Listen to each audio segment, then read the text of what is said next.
বোনদেরকে বলছি সকলে তো আমার মায়ের বোন বা জাল মা না শাশুড়ি আসছেন এখানে সবাই আমলিক এখানে আমি জানি।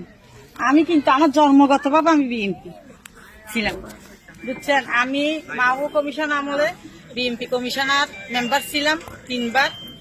এখন দেশে আসছি কট্টর করে, কিন্তু এখন আমি মা বোনকে বলছি নিজের ইজ্জত যদি রক্ষা করতে চান আপনারা সবাই বিএনপি কে ভোট দিন। বিএনপি বলে কেউ অবহেলা করবেন না, কেন এখন আমলিক নেই এটাই বলছি, যেটা আমাদের মাতৃ জন্মের কথা। মা বোনরা বলছে যে আমলিককে ভোট দিও, বিএনপি কে দিও না, কিন্তু এখন আমরা আমরা আছি এখন বিএনপির হাতে, আমাদের আমলিক নাই। তোমরা সবাই নিজের ইজ্জত যদি বাঁচাতে চাও, নিজের একটা মেয়ে যদি বড় হয় মা বাবার বয় থাকে, কিন্তু এখন বয় নেই আর। এখানে সবাই, এখানে আমাদের মা বাবা এরা সবাই, এদেরকে চিনেন। যদি দূরের মানুষ হতো তাহলে বয় ছিল, এরা দূরের মানুষ না, এখানে আমাদের দেশের মানুষ। কোনো যদি ক্ষতি হয় কিছু হয় আপনাদের ওদেরকে ডাকতে পারবেন। আমরা এখানের মানুষ সবাই, এখানে সবাই একজোট হয়ে 12 তারিখ ভোট দেবেন। সবাই ভোটের জন্য যাবেন, কিন্তু অনেকজন বলে বিএনপি কে ভোট দেবো না, যাবো না। না, এটা মনে করবেন না। বিএনপি কে দিলে মনে করবেন কোনোদিন আবার আমলিগের হাতে যেতে পারবেন আপনারা।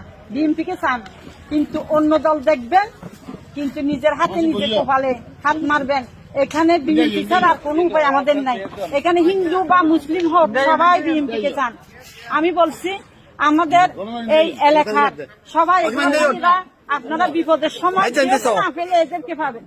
এরা এখানে কাছের লোক, এরা দূরের নাই, কেউ হারিয়ে যেতে পারবেন এখান থেকে আমাদের হাত থেকে, কেন এগুলো আমাদের দেশের লোক।